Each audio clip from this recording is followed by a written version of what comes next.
Welcome to the Whale Scout podcast, everyone. My name is Whitney Negebauer, and today we are joined by Colleen Weiler, the Jessica Ricos Fellow from Whale and Dolphin Conservation. Listeners may recall our previous podcast that we've done together for the Orca Month Book Club back in June. And I'm excited today to talk about a slightly different topic, North Atlantic right whales. And, those are a species that are also a main focus of Colleen's. So, Colleen, it's great to have you back today. Hi, Whitney. Thanks for having me back on. Excited to join you again and, talking about a little bit of a different topic today. So let's move from the Pacific coast to the Atlantic coast. And a lot of our listeners are perhaps more familiar with orcas and whales on the West Coast. Can you tell us a little bit about North Atlantic right whales and, what makes them so special? I think, what makes them special to me is how unique of a species they are. They're just so fascinating. I think, in general, they're baleen whales, obviously. So there's one big difference from orcas right there. But they are one of the classic U.S. whale species, even though we often don't think of them that way. They have, they're known as the urban whale because they live so close to coastal waters. They use waters all the way down from Florida and Georgia. That's where their calving grounds are in the wintertime, up to Maine, Gulf of Cape Cod Bay. I'm sorry, I was going to jump ahead to Canada, but pretty much waters all along the East Coast. So they're these really urban whales. But we don't, I think in the modern age, we feel a little disconnected from them because there are just so few left. And way back when the U.S. started to first be settled by Europeans, they were a lot more prevalent, and they actually show up in the log of the Mayflower. Like they were spotted by those first people coming over from Europe. And they were, obviously really targeted for whaling because of that accessibility. They were pretty easy to get to. And because they are just these huge, round, massive, tubs of whales, they were pretty good whales to hunt because they were full of fat and oil and floated after they died. So they were relatively easy to retrieve. And that's really what drove their initial decline. Right. Are there estimates that go back and try to understand just how many animals there were in the population before they were hunted? I'm sure that there are. I don't know the number off the top of my head, but they were one of the first whales listed as endangered and protected way back in the 1930s when there were around 100 left. And I'm sure through genetics and whaling records, there is a best estimate at how many used to exist. Right. How many exist today? Today, there's about an estimated around 360. So that number is actually even fewer than we thought just a couple years ago when it was guessed that there were around 400 left. The most recent population estimate released just a few months ago is about 360. And so currently they're not being hunted, correct?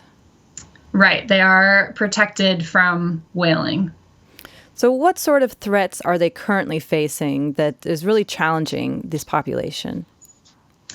Well, the main threats, the modern threats for them today are other issues of human-caused mortality. And unfortunately, unlike whaling, which is very intentional, the current threats are unintentional. It just is kind of the circumstance of them being so urban and sharing space with us.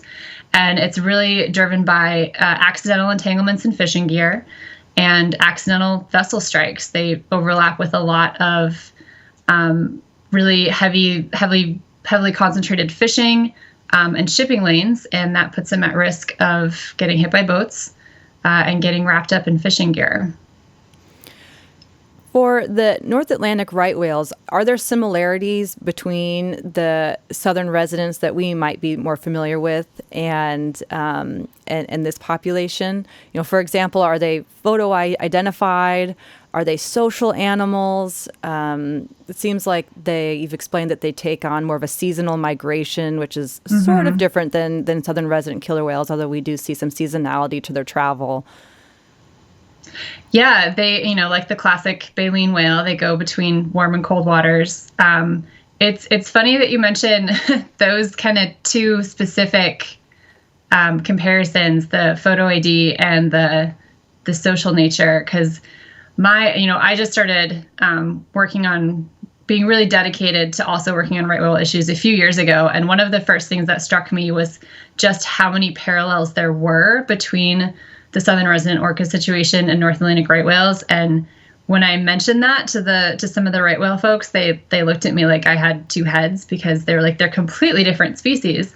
And they are, but the parallels are really in the situation of both species.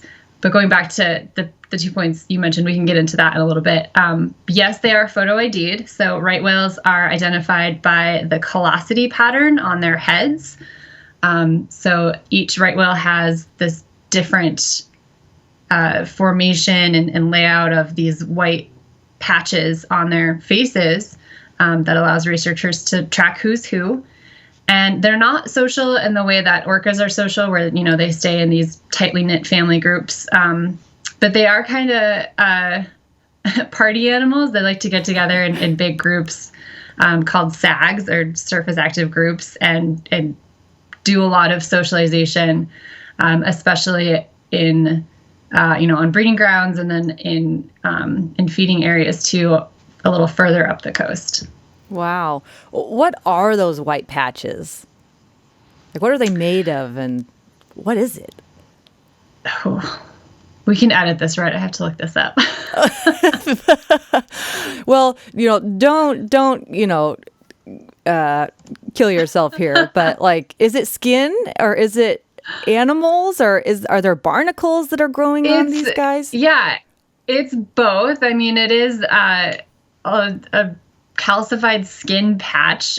So it is a callosity. So it's like, if you get calluses on your fingers from holding your pencil in a certain way, you kind of build up a little rough patch. So they do have that. And then the callosities are colonized by whale lice and barnacles. And I think, over here on the West Coast, we have the gray whales, which can also have barnacles and different parasites and lice living on them. And that's maybe a little more familiar to folks here. Again, with the orcas, they have pretty smooth skin and they don't have a lot of hitchhikers, but baleen whales can certainly have little friends along for the ride. Humpbacks get barnacles attached to their flippers and their faces. And on the right whales, those callosities are usually inhabited by some whale lice. And so these patterns are tracked over time.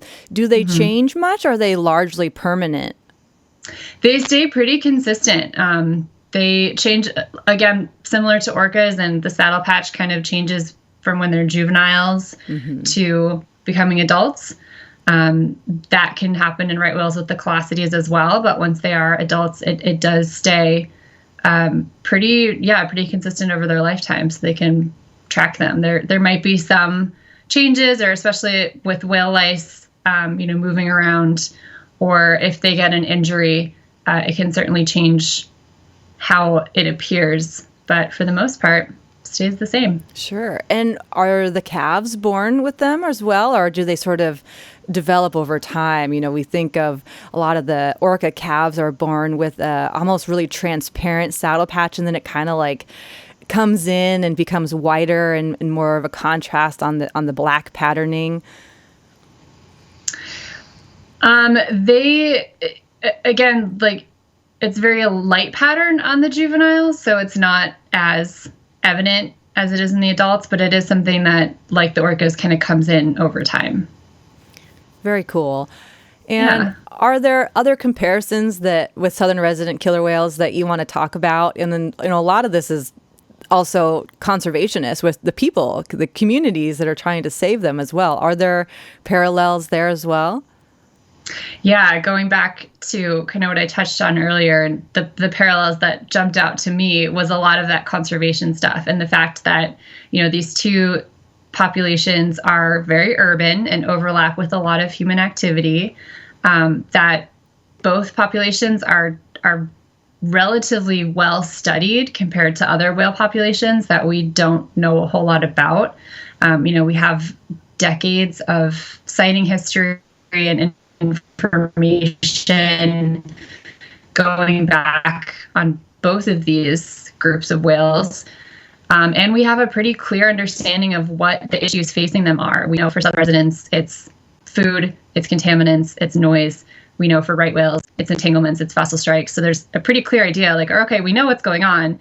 We know what the potential fixes are. We just need to get the political willpower and the resources and the regulations in place to actually make a difference for these whales. So it's kind of the same conservation challenges on both coasts too, and that we know what needs to happen. It's just getting that past the finish line and actually getting those measures in place to help both populations recover. So let's talk a little bit about some of the successful conservation measures that have taken place for the right whales so far. There's been really good success in a ship strike rule, which came out in 2008 and was renewed in 2013 or 14, I think, and really made a significant difference in protecting them from vessel strikes. And what that did was instituted some speed limits in high-use right whale areas, shifted some shipping lanes to kind of move them out of areas that right whales were using, and put in some seasonal and some dynamic specific areas with more of those same measures. So seasonal speed limits, dynamic areas where if there are whales here, an alert goes out to boaters to keep an eye out, to slow down, to maybe avoid the area. Those were really successful at the time. Unfortunately, starting about in 2010, right whales really started shifting their habitat use and distribution and started moving into areas where those protective measures were not in place. So it's not to say that they're not still using those areas where there are measures in place, but they're using them less frequently. So again, we have a track record of, we know that this can help them, but we need to apply it in other areas now. And for entanglements, there's certain areas that are closed to fixed gear fishing for lobster and crab on the East Coast. Again, during seasons of high right whale use, no fixed gear fishing for those species in that area. What do you mean by fixed gear? So fixed gear is a type of fishing. If you think of fishing, you think of going out on a boat and, casting your line in the water and kind of waiting for the fish to bite. Fixed gear is typically untended. So you're not just casting a line in and hanging out. You're actually dropping usually a pot, because you're going after lobster or crab. So you want them to crawl in that pot and stay there, into the water, and that sinks to the bottom of the ocean. And then that's connected to a buoy, which sits at the top of the water column, so that you can come back later and find where you left your gear and pick it up and harvest your lobster or your crab. So there's fixed a rope gear from the bottom to the top. Bottom to the top. Okay. There's a buoy line that, again, runs from at least one trap up to the top. And it generally just sits in one place. It can certainly move by waves and storms, and they often get caught by other boats, which is also why the buoys are nice, because it does flag where that gear is located. But that's what we mean by fixed gear. So it stays in one place. It's not tended, and it can stay out for differing periods of time, kind of depending on when people go back to check that gear. And so then what happens with the whales? They swim by and just kind of catch a pectoral fin on it, or what happens? That's the $10 billion question. And one of the complicated things about addressing entanglements is that we don't really know how it happens, because they're so rarely observed. We often see the whales after they're entangled, when they do have rope wrapped around them. But seeing the events themselves are pretty rare, if never. I think there's been one or two that have actually been observed. And from, it's also hard to kind of backfill like how they got entangled from what they look like when they are, because they just get so wrapped up in the rope. I compare it to walking through spider webs. If you're walking down a trail and a web hits you, you don't kind of calmly back up and back off. You flail and spin and kind of get yourself tangled up more in that. And it seems like that's what the whales do. They hit a rope either with a fin or their tail or their mouth, because it happens a lot when they're feeding, when they're foraging. And they spin and they just get even more wrapped up in it. And then through trying to get themselves out, or through just travel, or even interacting with other whales, they can get themselves even further tangled up. So if we knew how that initial entanglement point happened, that might go a long way in helping to change the gear to reduce that instance of happening. Right. And then, so once they're tangled up, they struggle with feeding, they struggle with travel, I'm sure there's the risk of infection from wounds. Explain sort of what happens in their demise. Yeah, entanglements are nasty. It can certainly, all of the things that you mentioned, the entanglement itself can cause really significant injuries. They can cut into the flesh and muscle and skin. They can cause really bad infections. They can even sever limbs if, tails and fins, if the wrap is bad enough and there's enough drag. And if a whale is entangled, and even if they don't get this horrible injury, just the drag of carrying that extra gear and rope around can be a huge energy drain on them. Like if you're, walking around all day with maybe with a kid attached to your leg, or with, something tied to your ankle, and you're pulling around like a kettlebell or something all day, that's exhausting. So they're dragging a lot of extra weight with them. Sometimes it gets through their mouth and can impede their ability to eat food. And that can, obviously lead to other problems with starving and not being able to get enough calories. So it's a nasty, scary business. Here on the West Coast, there are disentanglement teams of people who go out in small vessels with, specialty knives and helmets and, drag buoys and sort of specialty equipment to disentangle whales. Is that happening with right whales? Oh, absolutely. That is actually really where disentanglement efforts started, is on the East Coast and with the Center for Coastal Studies, which is the amazing, wonderful group of dedicated, very highly trained people who go out and do these disentanglement attempts and try to help whales. It's complicated and it's difficult, and sometimes an entangled whale is sighted once and never seen again, and it's a lot to do with weather conditions and sea conditions. But yeah, there are fantastic teams all up and down the East Coast that are dedicated to going out and trying to disentangle these whales. You mentioned their food source potentially is shifting, or their habitat use is shifting. Do we have any idea why that's happening, and what sort of research questions still remain with right whales? The best theory for that is a shift in food driven by climate change. So something happened around 2010 with just a big shift in the ocean conditions for right whales and their habitat, and moved their food supply. And whales go where the food is. And so they started going into areas where they really hadn't been using a lot before. Maybe they'd come into the Gulf of St. Lawrence, for example, up in Canada, once or twice, but hadn't found anything and took off again. But once the food moved there, it became a really important foraging area, and they started using it more and more. There's definitely a lot of questions still to answer with that, like what is really driving the food moving. The Gulf of Maine is warming, I think, faster than any other, coastal ocean system in the U.S., just by means of the topography and bathymetry and how it's put together. It's significantly warming.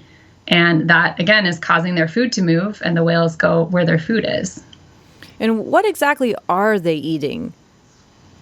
They eat copepods, little, fat little shrimpies.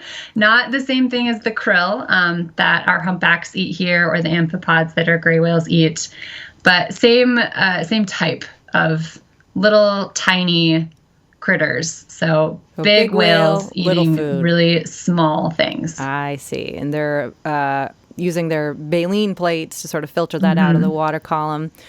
Are they feeding from the top or the middle, or is their food sort of spread throughout the water column? They tend to feed in the top of the water column, and the few times that I've been lucky enough to see right whales was when they were feeding, and it was just such a strange sight to see, because they really do look like lawnmowers, just kind of going back and forth. They feed in a different way than the baleen whales that you normally think of humpbacks doing a lunge feed, taking a big gulp of krill or small fish and water, and then kind of straining out. As they close their mouth, the water goes out and all the food is stuck on the inside of their baleen. Right whales will swim with open mouths through, the surface of the water or just below the surface, so in that top level of the water column. And they kind of strain as they go. So they're swimming through and the water is moving through their mouth. So they really do look like just lawnmowers or Pac-Man kind of going back and forth. They do sometimes feed at the bottom too. There's been evidence of them coming up with mud on their faces, and that's kind of another research question, like what exactly is that feeding technique or strategy? Because most of what has been observed is that surface pattern.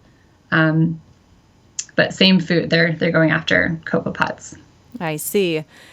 And I sort of remember that some of the scat detection dogs were being used with right whales. Is that true? Mm-hmm. Yeah, that's another good parallel between them and southern resident orcas, is that they were one of the first species to be studied by scat detection dogs and have them as part of the research.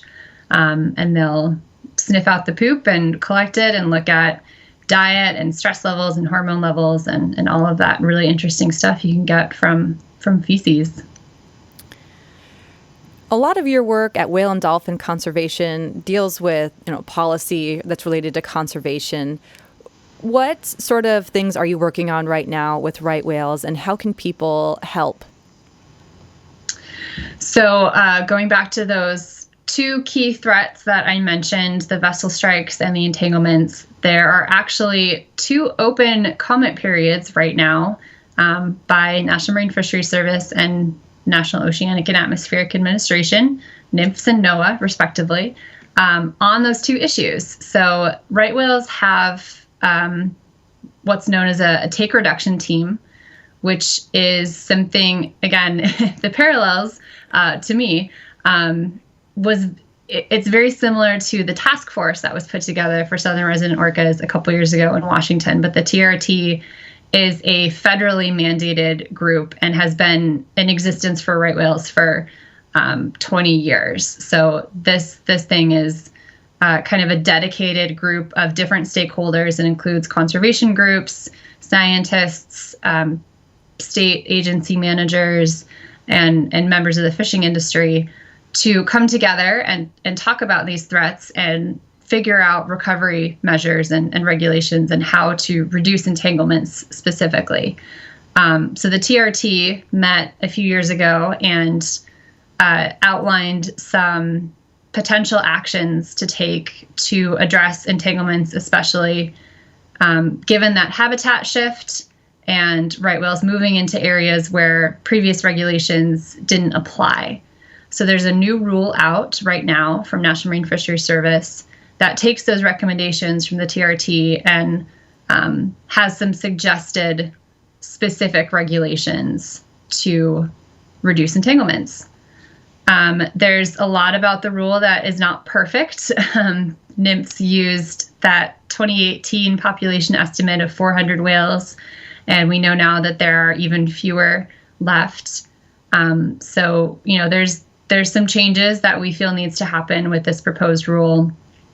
And in the meantime, to make sure that right whales are protected and that they don't further decline, we're asking NMFS to put in some emergency measures to take action now while they go back and refine this rule and make it stronger. And then there is another comment period open on vessel strikes. Again, they've been using areas more where protective measures are not in place, so needing to expand some of those things like speed limits, including more boats in these regulations because they can be hit by really any type and size of vessel, and looking at different areas of moving or shifting shipping lanes to protect them. And right now on that, NOAA is just asking, should we take action on vessels? Do we need to do more to reduce vessel strikes? And that's a pretty clear, well, yes, you do, because they are going into these areas now where they're more likely to be hit by boats because regulations aren't in place. So we need to cover those too. Obviously, we've got more information on our website and a couple petitions you can sign to help participate and join. There's also an act, I'm giving all this to-do list. There's legislation called Save the Right Whales Act in the U.S. Congress right now, which would dedicate funding to tackling some of these issues and looking at gear innovation to reduce entanglements, better assessment and monitoring of right whales so that we can kind of answer some of those research questions of where are they going? They're moving out of their historic habitat areas. What's driving that move? What can we put together to better track them and better predict where they might be going? So calling your senators, representatives, asking them to support that bill, weighing in on these proposals from the federal government. Lots of things going on for right whales right now. Yeah, that's fantastic. Good news to hear that there are lots of things going on that all of us at home on the West Coast or wherever you are around the world can get involved with. And I will, of course, ask Colleen to send us links for all of those action alerts. We will put the links up on our website, whalescout.org. We will also include links wherever you listen to this podcast, whether it be on iTunes, or on YouTube. You can watch the video and check out. I'm going to put a teaser out there. Colleen has just a really great T-shirt on today that you should watch on YouTube to see what it says. It's a whale joke, and it's awesome. Colleen, what's Whale and Dolphin Conservation's website where they can go to learn more? Whales.org. You snagged that URL, didn't you? It's a great one. Everyone can remember that. Whales.org. Well, thank you, Colleen, so much for coming to chat with us again today. And I hope to talk again very soon about all sorts of other whale topics that are out there. So thanks for joining. Whitney, thanks for having me and giving me a chance to talk about something besides orcas, even though, we love talking about them too. Of course. I learned a lot today, and I'm sure our listeners did as well. So thank you very much. Thanks, Whitney.